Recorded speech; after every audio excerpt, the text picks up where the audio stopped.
Most people think a civil war starts with a bang. You probably imagine a movie scene where tanks roll down Main Street, fighter jets scream overhead, and suddenly everyone is wearing cool tactical gear and picking sides. You think you get a push notification that says, "War started, good luck, but that is Hollywood garbage. That is a fantasy that is going to get you killed." Real civil conflict doesn't start like an explosion. It starts like a cancer. It starts like a slow leak in a tire that you ignore until you're doing 70 miles an hour on the highway and the rim hits the pavement. By the time you see tanks in the street, the war has been going on for 6 months. You just didn't notice because you were too busy arguing on the internet or trying to pay your electric bill. History tells us, from Sarajevo to Syria, from Belfast to Kigali, that the signs are always there. They are boring, they are bureaucratic, and they are happening right in front of your face. Today we are going to stop pretending that civilization is a concrete bunker that can't break. We are going to look at the structural cracks that appear before the collapse. We are going to look at the warning signs that your neighbors are ignoring, the math behind social breakdown, and exactly when you need to stop waiting and start moving. The first sign is what historians call the normalization of violence. This is the boiling frog principle, but for street fights. In a stable society, if someone punches a cashier at a grocery store, it makes the evening news. Everyone is shocked. Police show up in 3 minutes. In a pre-conflict society, that same punch happens and nobody stops shopping. You step over the glass, you avert your eyes. The police take 2 hours to arrive, or they don't come at all, because they don't want to get involved. When random violence becomes background noise, your society has effectively lost its immune system. The social contract, the invisible agreement that says, "I won't kill you if you don't kill me," is already shredded. You are just waiting for the official memo. This leads us directly into the second sign, which is the geographic self-sorting. This is subtle, but if you look at a map of your city, you can see it happening. Humans are tribal animals. When we get scared, we retreat to people who look like us, talk like us, and vote like us. In the early stages of collapse, you start seeing for sale signs popping up in specific clusters. People aren't moving for better schools, they are moving because they feel unsafe around them. Neighborhoods that used to be mixed become purple, then they become deep red or deep blue. This is dangerous because it turns city streets into borders. Once a neighborhood becomes a monoculture, it becomes a fortress. If you are the only family on the block who doesn't fit the new tribal identity, you aren't a neighbor anymore. You are a hostage in waiting. Let's talk about the infrastructure stutter. This is the sign that the system is running out of money and competence. In a functioning country, the power goes out during a storm and comes back in 4 hours. In a pre-Civil War country, the power goes out on a sunny Tuesday for no reason, and it stays off for 3 days. The water starts tasting a little metallic. The potholes turn into craters that swallow cars, and the city crews just put a cone in front of them and walk away. This is what we call state capacity failure. The government stops being a service provider and starts being a protection racket. When the traffic lights stop working and nobody fixes them, that is the state admitting it has lost control of the physical environment. If the government can't keep the lights on, they definitely cannot keep you safe from a mob. Now look at the economy, not the stock market. The stock market is a hallucination for rich people. Look at the price of bread and fuel. Civil unrest is almost mathematically tied to the price of calories.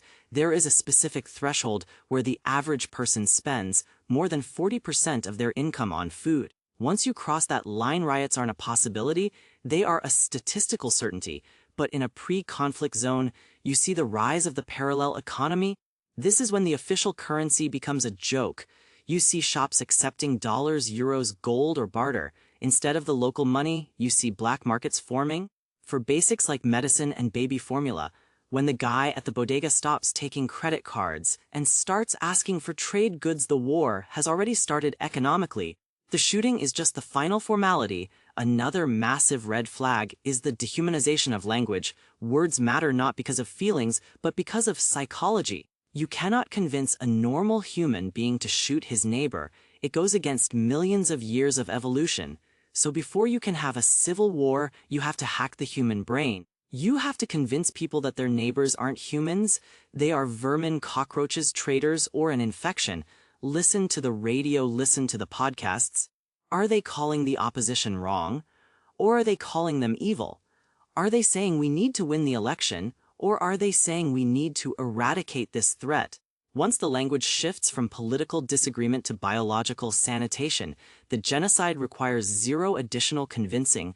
The mental trigger has already been pulled. Then there is the selective enforcement of the law. This is the most terrifying phase for anyone paying attention. This is when the police stop being neutral referees and start playing for a team. You see a riot where one group burns down a building and gets arrested, and the next day another group burns down a building and the police take selfies with them. When the law is applied based on who you are rather than what you did, the legal system is dead. It is now just a weaponized bureaucracy. This forces you to join a tribe for protection. You can't rely on 9/11 because 9/11 checks your voting record. Before sending a squad car, you have to rely on your local militia or neighborhood watch. And once you owe your safety to a militia, you are a soldier whether you enlisted or not. Pay attention to the brain drain. Smart people are like rats on a sinking ship. They are the first to leave because they have the resources to see the water rising. Look at the hospitals. Are the best doctors retiring early or moving to a different career?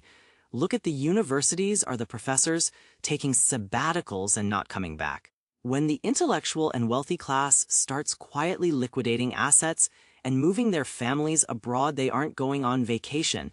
They are escaping. They have inside information, or at least better intuition than you do. If the rich people in your city are selling their houses and renting instead, they are preparing to run. You should be packing your bags too. Let's talk about the lone wolf frequency. In a stable society, you get one crazy person doing something horrific every few years. In a pre-collapse society, the frequency tightens. It happens every month, then every week. These aren't coordinated attacks, yet they are the sparks flying off a grinding gear. It's stochastic terrorism. Random acts of violence generated by the static electricity of a society rubbing against itself. When you stop being surprised by mass casualty events, when you start planning your grocery trips around riot season, you are already living in a war zone. You just haven't admitted it yet. So what is the survival strategy here? It is not digging a hole in your backyard and hiding in it. That is a grave, not a plan. The strategy is mobility and neutrality. You need to be a gray man on a strategic level. You need to not look like a combatant. If you have political bumper stickers on your car, scrape them off. If you have a flag on your porch, take it down. In a civil conflict, being loud makes you a target. You want to be the person nobody remembers. You want to be boring. You also need a tripwire. You need to define a specific event that will make you leave, not when it gets bad, because bad is subjective, and your brain will normalize the horror. To keep you comfortable, you need a hard line. If the power is out for more than 48 hours, we leave. If there is a shooting within 3 blocks of our house, we leave. If the price of gas hits $10, we leave. Write it down. When that tripwire is crossed, you do not negotiate with yourself. You do not wait to see if it gets better. You execute. The plan's speed is life. The people who died in Sarajevo were the ones who waited to see if the siege was real. The people who lived were the ones who saw the roadblocks going up and drove through them while the cement was still wet. You need to diversify your assets. If all your money is in a bank account, that can be frozen by the government or wiped out by a cyber attack. You are broke. You need physical assets. Cash is king for the first month, but after that it's toilet paper, precious metals, trade goods, medicine, ammunition. These are the currencies of conflict. But more importantly, you need skills in a civil war. A plumber is worth more than a stockbroker. A medic is worth more than a lawyer. If you can fix things or heal people, you are an asset to any group. If you just move numbers around on a screen, you are dead weight. Finally realize that the timeline is not on your side. Collapse is logarithmic. It starts very slowly, then it happens all at once. The slide from political tension to checkpoints on the highway can happen in a weekend. Most people suffer from normalcy bias, the belief that tomorrow will be roughly the same as today. Because yesterday was fine. This is a fatal evolutionary glitch. History is not a straight line, it is a cliff. You are standing at the edge of that cliff looking at your phone.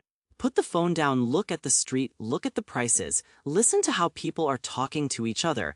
The warning signs are flashing neon red. The system is fragile, it is held together by cheap energy trust and just in-time delivery trucks. Remove any one of those and the whole thing comes down. Civil war isn't about armies fighting for freedom. It is about resources, fear, and the breakdown of order. It is ugly, it is hungry, and as local your job isn't to be a hero. Your job is to survive the transition. Don't be the frog in the pot waiting for the bubbles. Be the one who jumps out while the water is still warm. Because once it starts boiling, it's already too late.